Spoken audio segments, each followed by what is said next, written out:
Good morning, good day, good evening, everyone, or even good night. I have the luck to be here with Sarah today. I think many of you know her as a well-known community member. And today we're just gonna try to have some fun, go over some of the protocols, go over some of the things that Sarah has noticed lately and wants to discuss, and we'll see where it goes from there. And of course, in the end, we will have a Q&A and you'll get to fire all kinds of questions at us. So Sarah, welcome. Yeah, thanks for having me, Lex. It's a pleasure to be here. I've watched the show a few times, so it's interesting to be on the other side of things and see how all this happens. Good. Yeah. I mean, I've seen your posts, of course, and all kinds of videos on X going over various protocols, and I think that's super helpful. I think a lot of people want to know how things work, and they don't always want to hear it just from the protocols themselves. So I think that it's been a joy to see that. We've had community members on the show before, a long time ago. But I'm happy to see a fresh face here, for me at least. So Sarah, to just start with, like, what got you into crypto? Why did you go here? So like a lot of people, it was during COVID, and it was at the time that the Canadian government was giving out stimulus checks. So I thought, well, I was still living at home with my parents, didn't have a lot of expenses. I'm like, this is a good opportunity to invest some money, especially money that I didn't really see as mine. So I had the Wealth Simple app at the time. I had a few stocks, Costco stocks, because I'm a huge Costco fan. And then I saw like this crypto tab. I'm like, okay, let me see what this is about. And I started to read about these different coins from like the 3-sentence descriptions that each of them have at the bottom.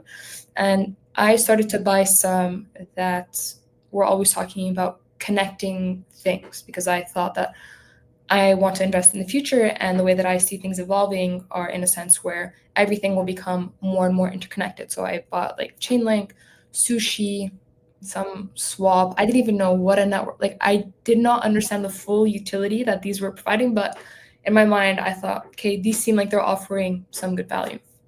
Got those, got locked out of my Wealthsimple for like 3-4 years. And then I heard about Flare from like through X. For some reason, I made an X account for a school project that made us like tweet for the class. And I looked into it. I was like, oh, just let me follow this to keep a tab on it. But I didn't buy anything. I didn't know how it really worked. Fast forward like another 2 years. So now I think we're in like 2023. So I don't know, I'm not the best at keeping track of years. But I ran into a good friend of mine from high school on the street. Now he's my partner and roommate, and he's the one that took the time to explain Flare to me. Turns out that he was really big into it. He's a software engineer, and through his explanation and everything, I was like, oh, well, this is something that I was already interested in. Now I understand why it was that I was so interested in, and what value they're actually providing. And so then I bought Flare, started staking, delegating, and like slowly started getting into DeFi. So yeah, that's how I got into crypto. All right. Yeah, everybody has their own journey, and usually it starts with just clicking on something or hearing something from someone and not really understanding how things work, and then working your way in. So clearly a similar path. All right. So I was going to ask why Flare for you, but you did find Flare. You just explained how. So what is special about Flare for you?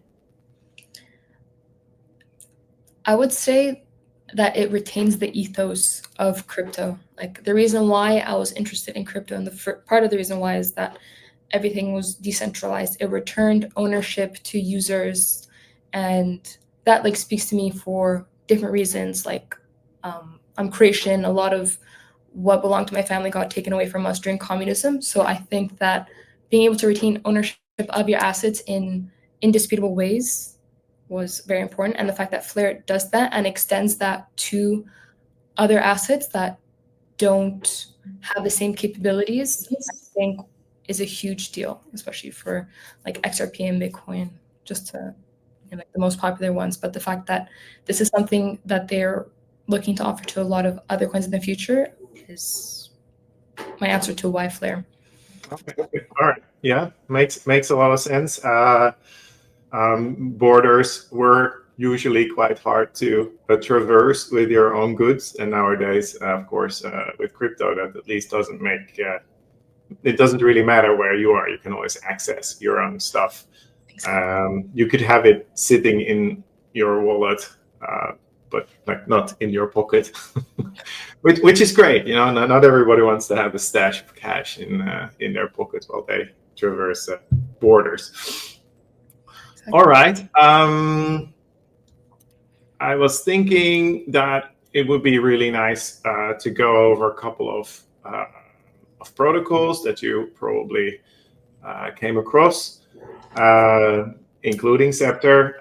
Just basically make it a bit of a journey. Like, what do you do here? What can you do here? Then go to the next protocol when you have something, and then you can comment and tell me what you think of it, what should maybe be done still, what you're hoping for, all of these kind of things. Yeah, definitely. Yeah. Yeah.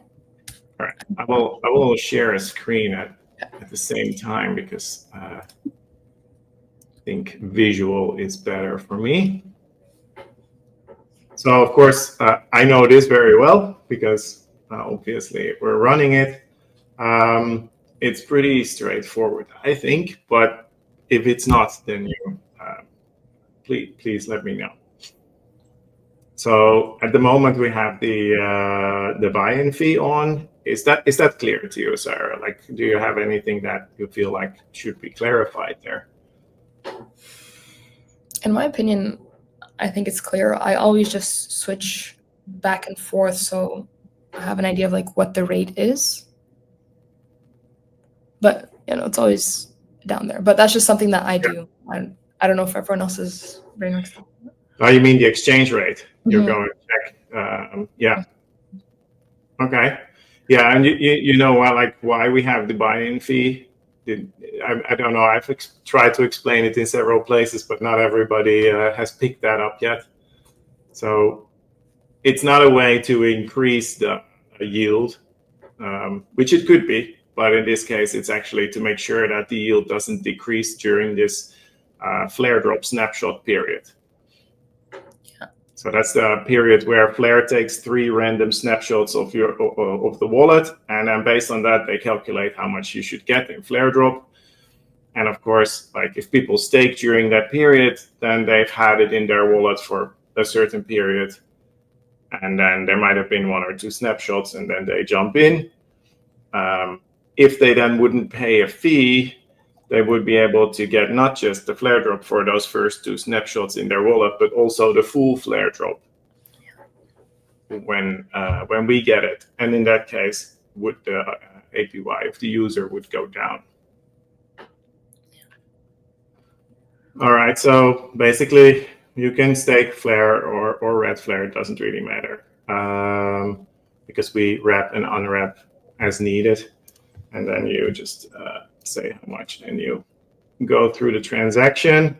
Usually the first time you'll have this like double transactions where first you need to approve the usage of your flare, and then you actually get to stake. I've seen this in many protocols. APY for us is calculated based between 2 flare drops. So we take the exchange rate from the previous flare drop and then check what the exchange rate is after the next flare drop. And based on that, we calculate the APY. That sometimes has some funny effects, like when we get like 3 staking rewards instead of 2, because those come every 14 days, and then it goes a bit higher like it has now. And then it will go back to probably around 45, 46 in the next period. But yeah, so here's staking. And then, oh yeah, not many people know this, but if you want to know actually where everything is going, you can see that here. You can see all the validators that we stake to and the addresses, so you can follow it. Some of them don't give us a name apparently, but we have the address, so that's the most important thing. And you can see how much is staked there at the moment. That can change really fast because it's like a 2-week unstake. So, for instance, if there is no more space on a validator, then we might suddenly start to unstake everything. So then you could drop, that validator could drop from the top to the bottom in like 2 weeks. I think something, I'm not sure if you're already going to speak about this, but where the yield like comes from, kind of like explain that a bit and how it comes from you guys accumulating it, and essentially you cash out on the APY when you sell back to Flare, if I understand correctly. And if so, like, I'd love for you to correct me. Yeah, so I think that's easiest explained when I open S Reward tab, actually. So we have 2 main contributors. We have the flare drop, obviously. That's the biggest one. You can you can actually see it here. The big peaks here are all flare drops. And then the second contributor, or the second big contributor, are the staking rewards. You can see them here, the smaller peaks. And nowadays we also pick up some delegation rewards that started not too long ago, but you can see the little like wavy shape here. That's because they come every 3.5 days. Staking rewards come every 14 days. And of course, flare drop comes every 30 days. So there are big jumps there. So basically the staking rewards and the flare drops and a little bit delegation rewards is what basically comes in, what generates the biggest part of the yield. Just the regular Flare network, which is normal for a liquid staking protocol, always uses the regular rewards from the network to generate yield. In addition, of course, because we collect it and then stake it right away, you get this compounding effect. So there's probably a little like part on top of that comes from the compounding.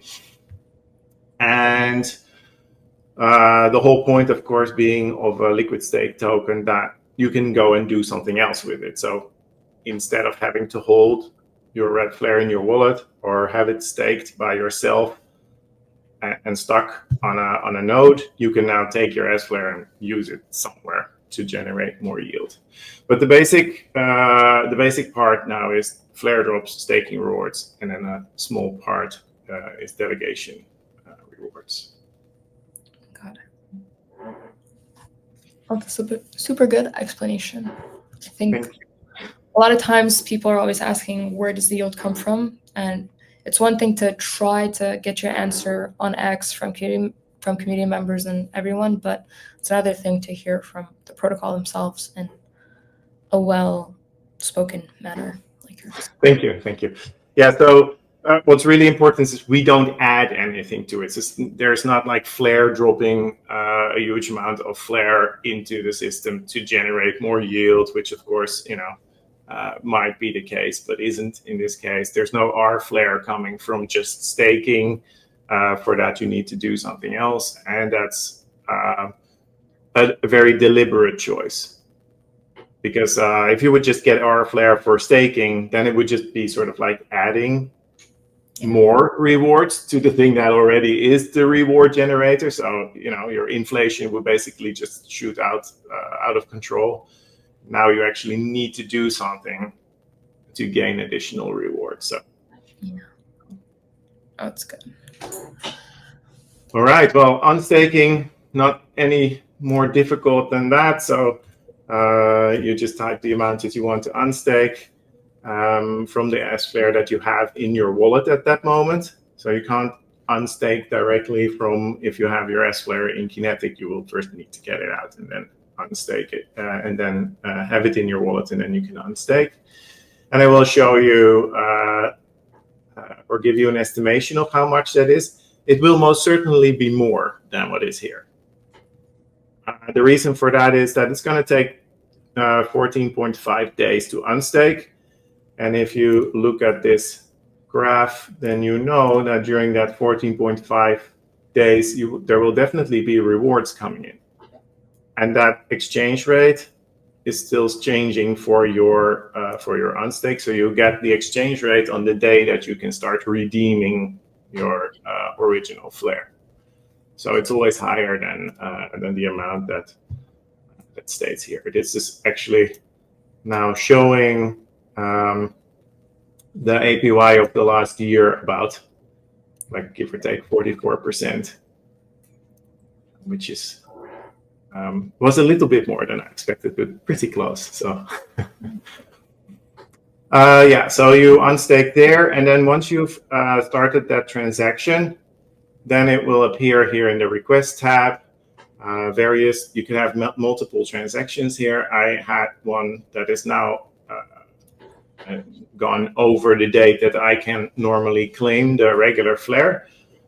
So you have the 14.2 days for the unstaking process. Then there are 2 days to redeem your wrapped flare. And if you don't do that, because either you forgot or you decide, like, no, I don't want that anymore, I want my S flare back, then you actually get your S flare back, and that's where the reclaim comes in. So it's not staking it at that point, making you lose some of your S flare. You just get the S flare back that you tried to unstake before. Gotcha. All right. So those would be the requests. When you have an ongoing request, then there's also an option there to add a calendar item. So, you know, like 14.5 days is pretty long, and you might not want to be like refreshing the page all the time. So you could get that's a cool feature. Yeah, I think that's as good as it's gonna get at this moment. All right. And then we have the Earn tab that is a bit slow because it's collecting data from all kinds of APIs from other protocols, but it shows how much S-Flare is currently in a pool in another protocol. So that's the total. This is not mine. I wish it was, but it is not. And so, you know, it gives you some idea of like what pools are around, reward percentages you could possibly get somewhere. And when you click more, it has to refresh those as well, which it will probably at some point when it gets an answer. But you can see that there are a lot of S-Flare related pools. It's very interesting because I was about to ask you, is there a way that you guys internally see how most people use their S-Flare, but this answers it. This gives some idea of like at least the total network and how they are using their S-Flare. Yes, that is correct. And you can see that, you know, most of it goes through Kinetic, and then that's what I'm doing. Yeah, it's usually like it's the like no worry option, right? You don't really care that much. It's like there you get a little bit of extra, and that's it. And then besides that, I think the biggest ones are the SparkDex liquidity pool and the BlazeSwap liquidity pool. They have the most S-Flare in them. And Cyclo is not doing bad either for considering their size. Oh, definitely. Kind of surprised by BlazeSwap. Maybe I'm missing out on the hype.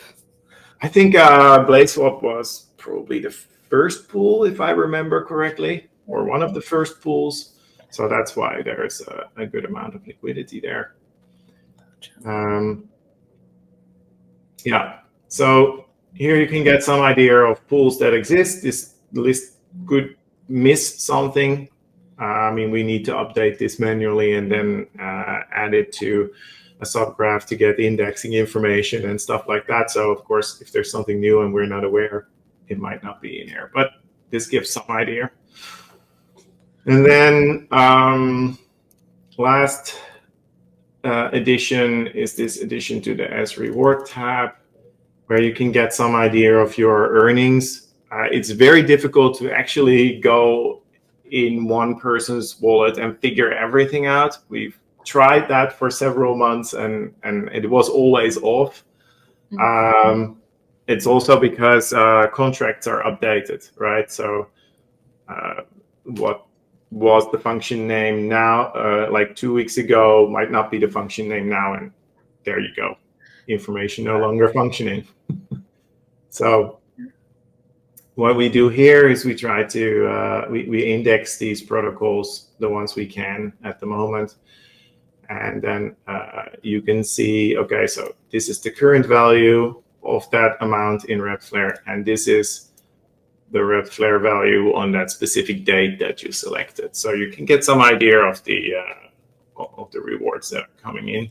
There's a total at the bottom, and this means that we haven't fully indexed those contracts yet, so that's why there's no data. Doesn't mean you don't have anything there. Gotcha. I think I'm gonna have to use this tool because I just used some Bitcoin to buy something, but I had to swap. I had to do a whole bunch of things, and I ended up using S-Flare because it was the only thing that I had in my wallet at the moment, and I had to sell, swap everything to get back to Bitcoin and everything. And I was wondering, I'm like, well, I did it so fast. I don't really remember how much at the time. Like, I don't remember the full amount that I had at the time, and like what I'm missing out on, because I'm gonna move the amount from my cold wallet to my Bifrost to kind of like replace it. So gonna have to do this after this call. Well, maybe this will help you, but this only shows the current state, basically. So the current amount of S-Flare that we can find connected to your wallet. I thought you'd put the date of... The date is just showing another exchange rate. Okay. So like if you had this amount of S-Flare back then, and you wanted to know, like, okay, the exchange rate, what was the exchange rate on the 7th of October, and how much did I make since then? This is able to do that. The other thing that you're describing there, that was literally we couldn't get it to work within any reasonable amount of time, and because those contracts change constantly, it becomes a hassle to try and maintain that. Yeah, that makes sense. All right, so the other things that this tab shows are the rewards when they come in, and the like development of the exchange rate. In here you can see those little bumps slowly increasing it. The big one obviously being the flare drop.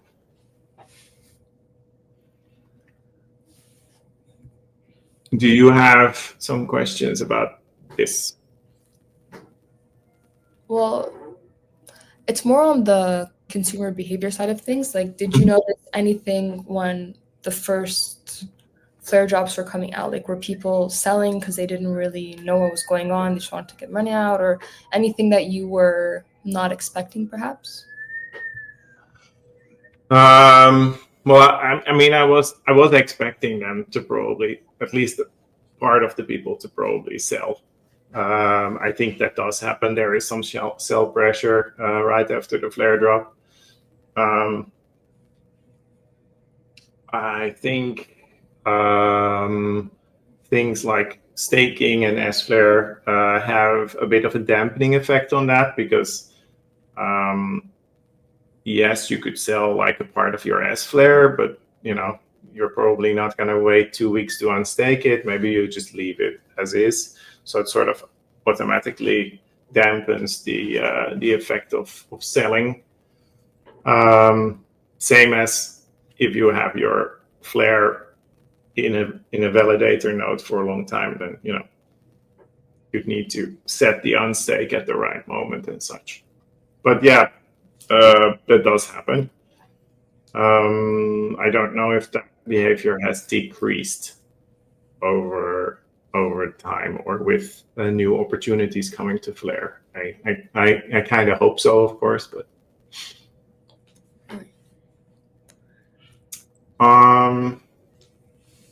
Yeah.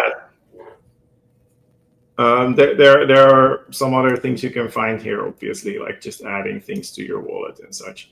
And if there are questions, this thing is called FAQ for a good reason. There are like tons of things behind this, explaining everything from how rewards work.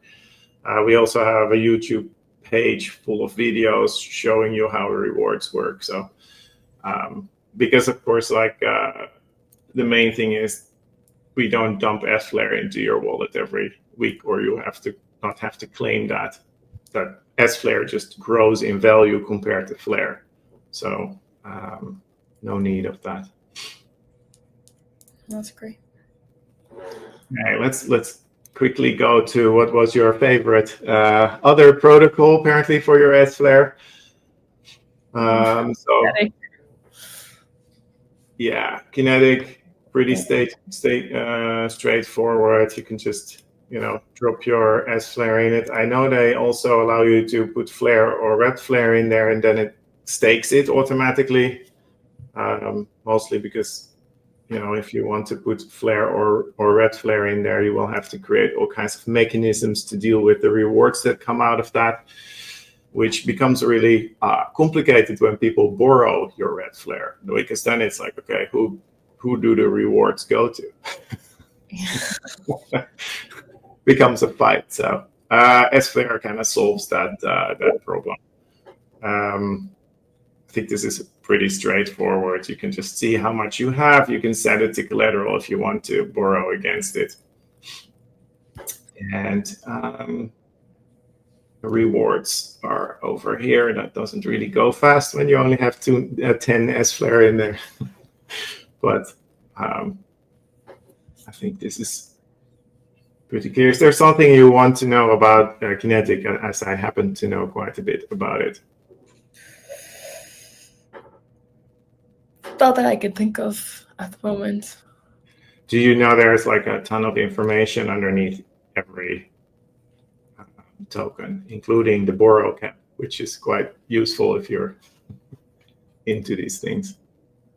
Wait, are you showing your screen at the moment of Oh yeah, I am, but I'm not. I haven't changed it to the. That is. Because I thought maybe you're like pointing to something. Yeah. So this helps. So this is probably more useful. So like every token has like this information panel, which also shows the borrow cap and other information, which might be useful if you intend to borrow, especially with people who are now very much into USDT 0. Yeah, are there any questions you have about this at the moment? I think they've also added inline swapping. Takes a little time to load, but they did. Really? Not really a question, just a comment. I noticed it's a lot better on the computer versus on the phone. I'm primarily. Okay, it's like difficult to use on the phone? Yeah. Now I'm realizing how clear it could have been. Yeah, I guess the only way I can see it is by really like making this screen really small. It is a bit less to the point. I guess you can have all these things here. This is supply. Okay, yeah, I didn't see that. That was I thought it was swapping initially, but that's here. Yeah, I think these interfaces are usually quite a bit better on the screen, even though we try to make them mobile first. But all right, and then like I guess the last thing I'll quickly show that you can do with your S-Flare, at least there are some other things, but one of the obvious things is to just put it into a liquidity pool.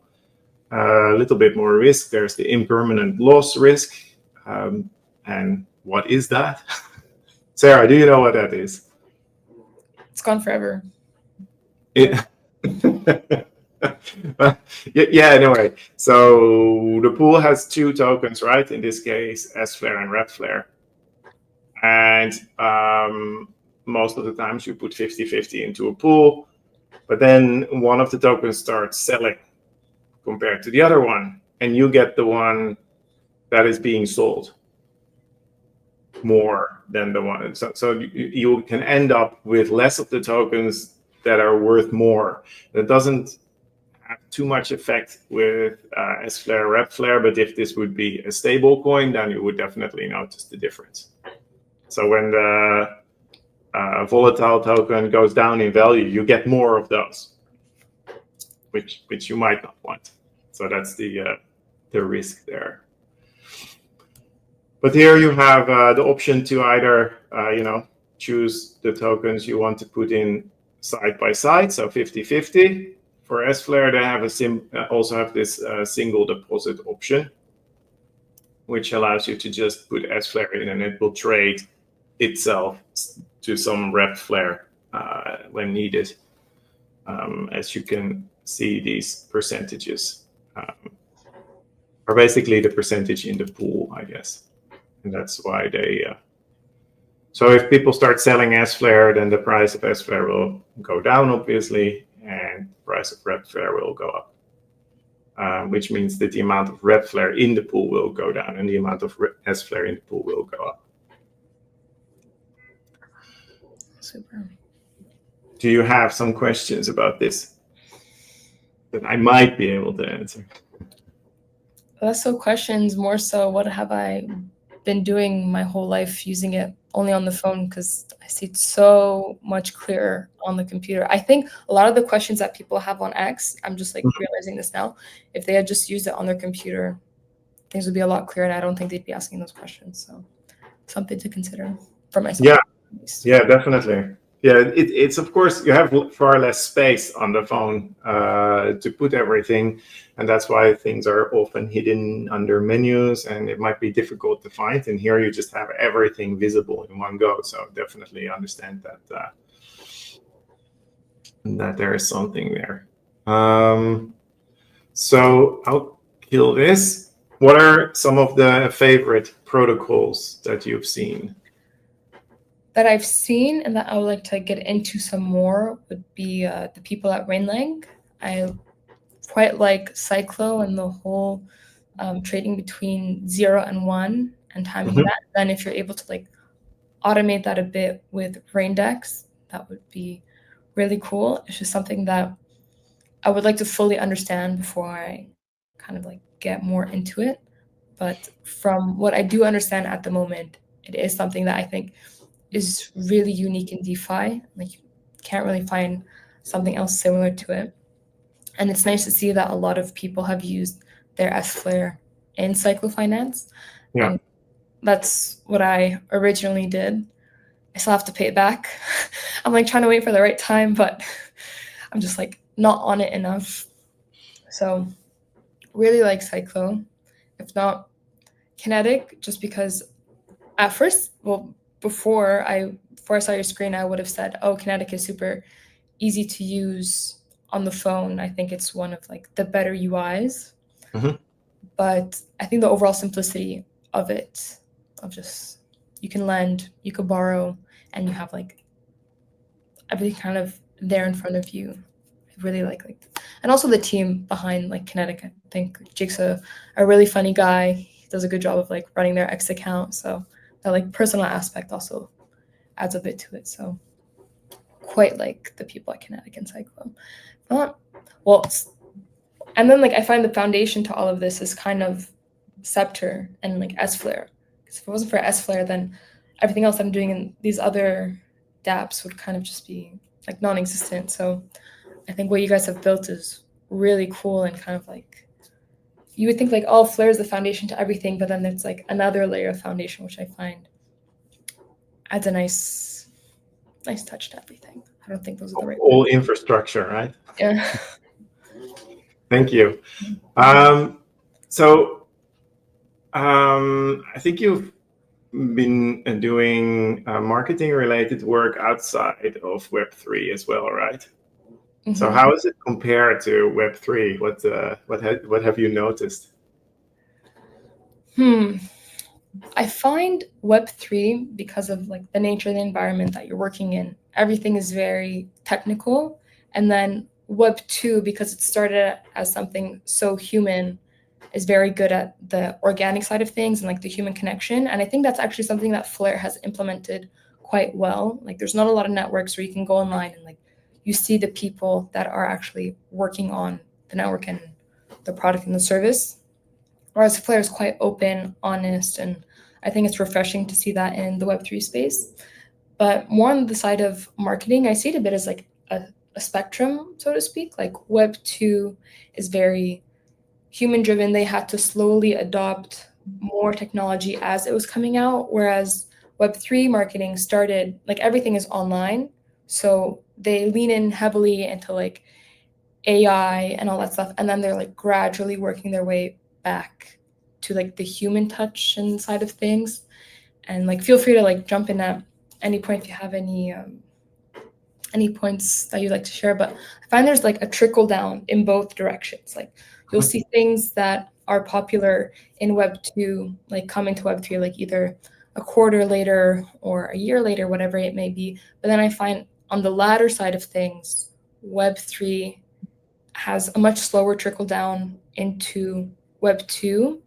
And like I'm like thinking of an example when I say that, like everything we're seeing with InfoFi, like Kaido and Yaps and Cookie.fun, where it's like, how are you measuring people's participation and engagement online? And like, how are you adding this layer of gamification to social listening? Because I worked on a mandate for like a multinational company, like selling beverages and so on. And we were trying to source a social listening tool for them. But yet nothing seemed to kind of fit the product that they were looking for. Meanwhile, I find in Web3, it's like a given. So main difference is like Web3 very technical and advanced. And then Web2 is like afraid to advance, afraid to adopt too much technology and lose that human touch. So I think there's like a sweet spot in the middle that both sides are working towards, in my opinion. I think that we're slowly seeing some of those things entering Flare. At least that's been my opinion. I think there's auction flow coming, or it's already out there, but of course still heavily under development. And then I think SparkTex is also making something called Luminite, which probably also is something in that direction. Have you had a chance to look at those, and do you see like maybe the effort of Web3 trying to reach out to, not just maybe 0.5% of people on this planet who can actually use blockchain, but also the rest? Yeah. Well, speaking of auction flow, I think they're a good example of product and communication fit. Like you can have an amazing product, but if enough people don't know about it, then like what's the point? I think what they're doing is really creating a product that will help with mass adoption, like simplify how people will be interacting with dApps and crypto and everything. And I think that their communication matches that. Like, you know who the founder is, clear, transparent, and he's there interacting with people online in a very like genuine way, not trying to hide anything, which leads you to believe that his product is like an extension of himself, something that's very like open and simple to use and just very true. So yeah. All right. Maybe we should see if there are some questions from the audience. That could be fun. Yeah. Let's see. Here you go. The most and why. I feel like that's asking a mom to choose like the favorite kid. Like the mom has a favorite depending on, the time, the place. Because it's like I do like Cyclo, but I like Cyclo because of what Flare allows me to do on Cyclo. If that makes sense. Like, sure. Yes, I can get into that, but it's all right to have favorites at some point and then change later. Maybe not with your kids, but otherwise. What about you, Lex? Do you have any favorites? Oh.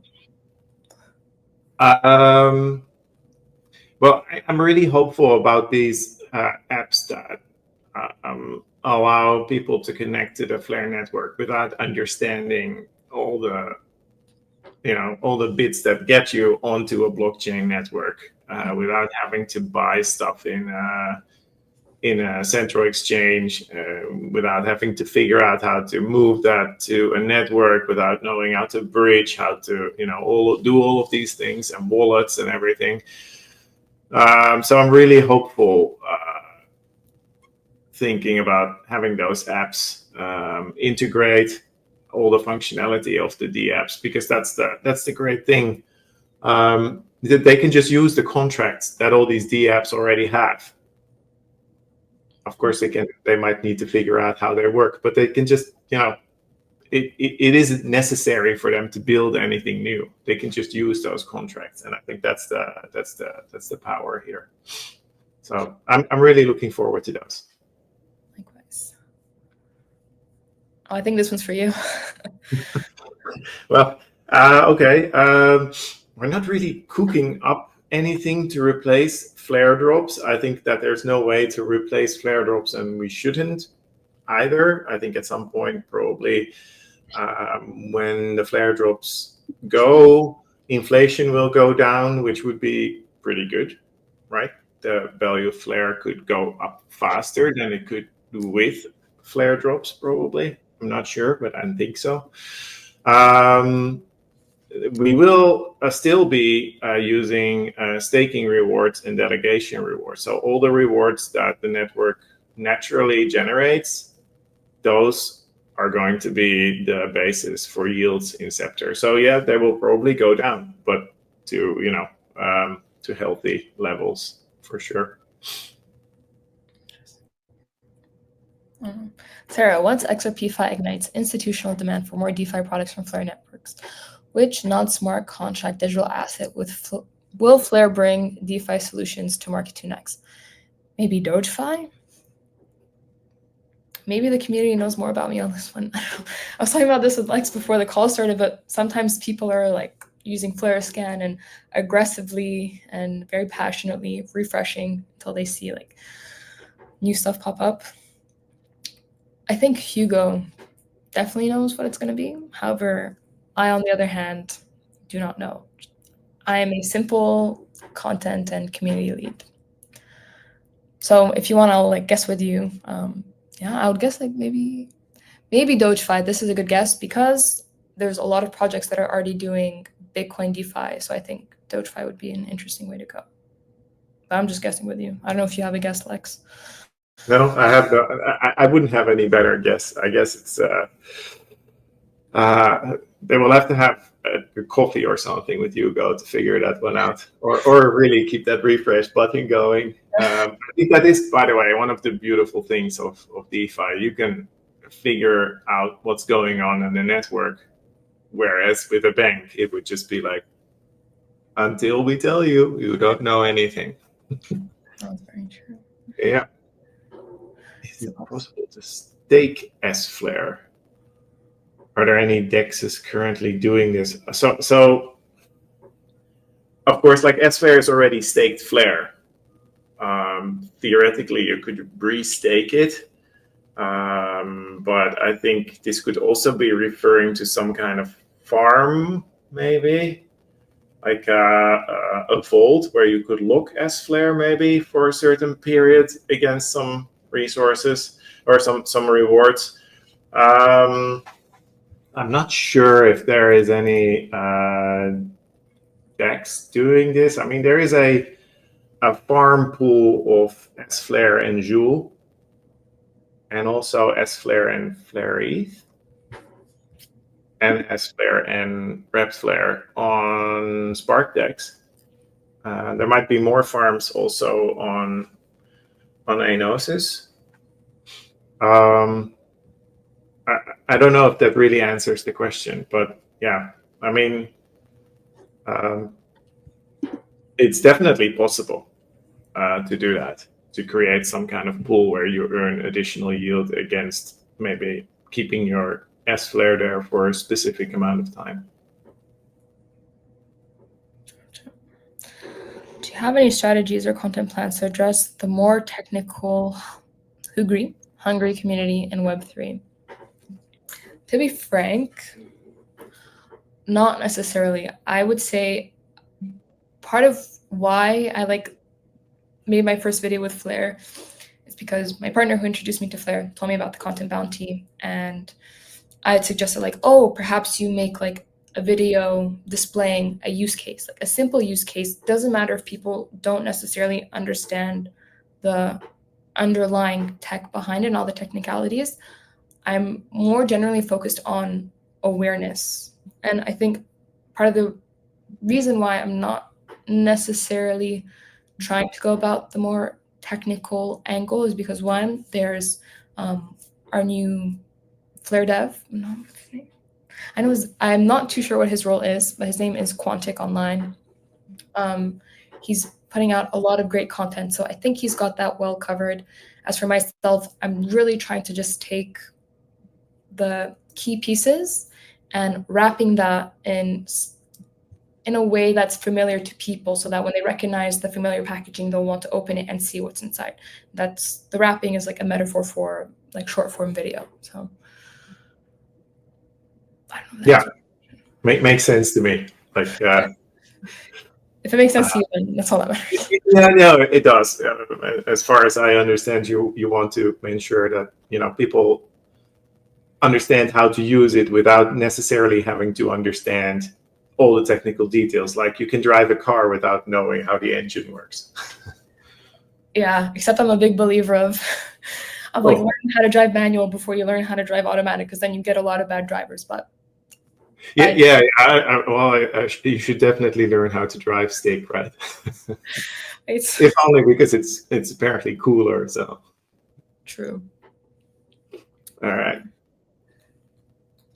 Will Scepter build, operate a Flare validator? Well, we don't have any plans to run our own validators, if that's the question here. We could, but we currently don't.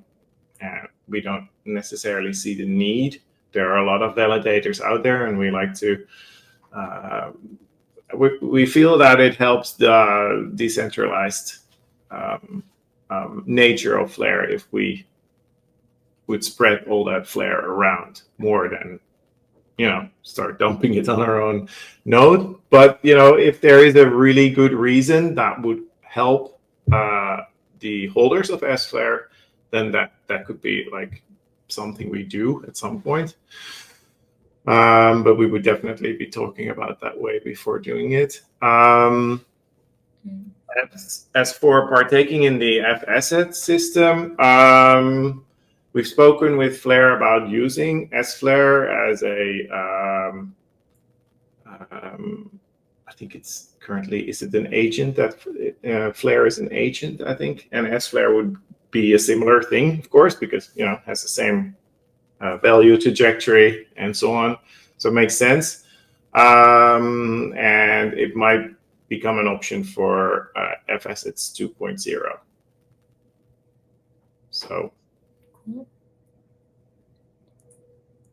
Would I see recreational dApps on Flare such as Oh, I think if we want to speed up the whole mass adoption process, I think that would definitely play a part. I don't know what you think, Lex. I think a bit of fun never hurts. It could bring in more people to the network for sure. Some games here and there. Definitely for it. I'm basically for anything that makes sure that the Flare network is well used. Gotcha. Yeah. Plus, I think a lot of people that get into crypto are, not to say gamblers necessarily, but people that have a healthy appetite for risk. So I think there's a good product market match to be made there. Definitely. Yeah. Agree.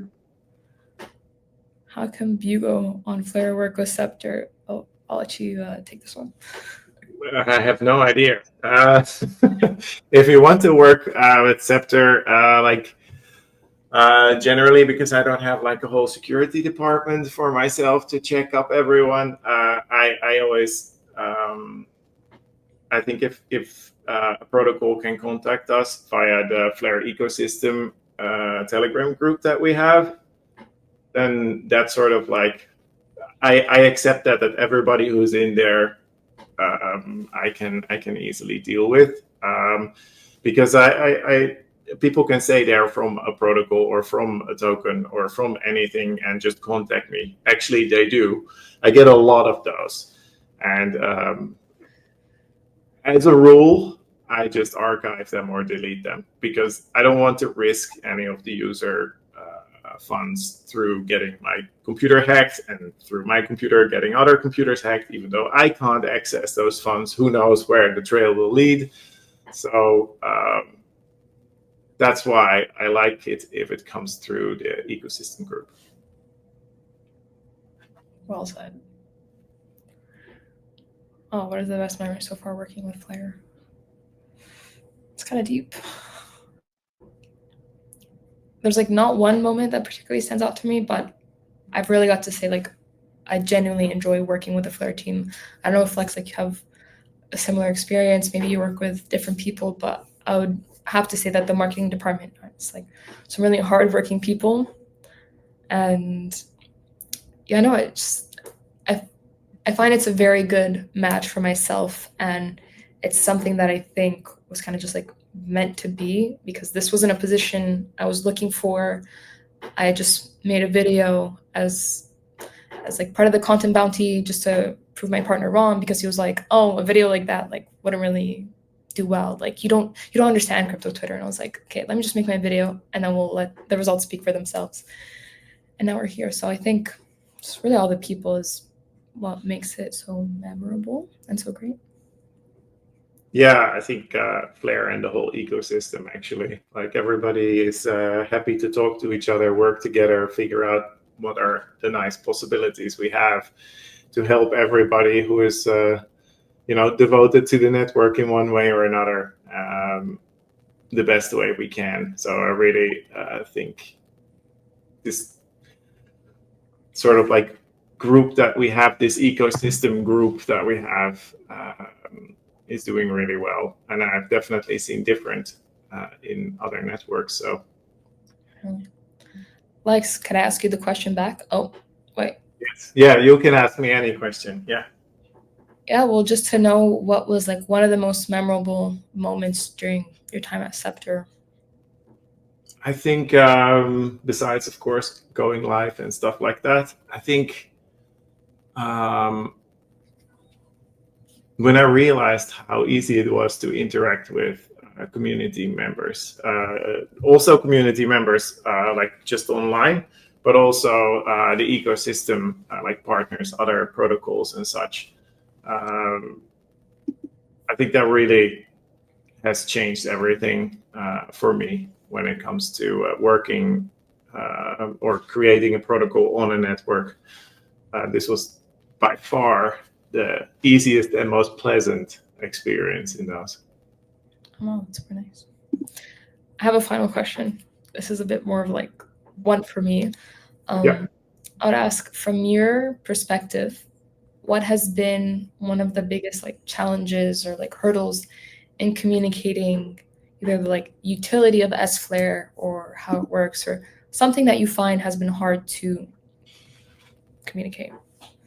I think the hardest thing for me to get across is how the rewards work with SFlare, just because it's not a simple like 1-to-1 ratio type thing and you just claim some rewards the whole time, which is obviously been something, for instance, with Redflare. You just hold your Redflare and then you claim every month a certain amount of Redflare, and that's pretty straightforward. With SFlare and the exchange rate, it's a little bit more complicated to explain, and because people don't have anything to claim every month, I need to explain that quite often. I can say the reason that we chose for this model is because you don't need to do anything. It has no maintenance, right? You don't need to come in and claim and then figure out what to do with those tokens. You can just take your SFlare, put it in Kinetic and forget about it, and I'll see you in a year, and I will have all the rewards. I didn't need to do anything. Yeah. It's just way easier. So, but that has been hard to explain, and that's why we have such an extensive page on rewards, I think. Yeah. Spent a lot of time on that page before this call. I'm like, I want to be ready, but hopefully I could. I'd like to make a video explaining it. I'm happy to give you any pointers or answer any questions about it to help you make the video. Awesome. Definitely. Great. Cool. All right. That's all, folks. Apparently it is. So Sarah, really thank you a lot for appearing here. It was also great to meet you in virtual person, as you said, for the first time now. And yeah, maybe we see you back in the future sometime, and we'll definitely be following all your videos and adventures in Flare and Probiox, also XRP, because I think you're also working closely with Flare on that adventure. And yeah, this has actually been the last show of the season, if we want to call it that. So I'm gonna take a little break until the end of August. After a year of making shows, I'm happy to take that break. But of course, if there is anything that pops up, then something really important, then we will definitely make some videos or something about that. Although, Sarah, you could do that too. Fair enough. Yeah, just a little emergency broadcast. But Exactly. It was really great speaking with you and meeting you virtually. And it's great to see the great people in the ecosystem. Like you said, it's one thing to kind of have this little banter with each other online, but then to put a face to a name and all that, that's been great. And even the community questions have been great, and this whole Flare factor and the fact that I think it started a year ago, or I remember you had your second episode with Rainlang around this time. It was June 2024. So enjoy your well-deserved break. Thank you very much. And yes, it's been a year. All right. As the text says, see you next time. Have a good one. If you have summer on the northern part of this planet, then enjoy your summer. And if it's winter for you, then well, maybe you can go skiing or something like that. Definitely something worth doing, in my experience. Have a great one.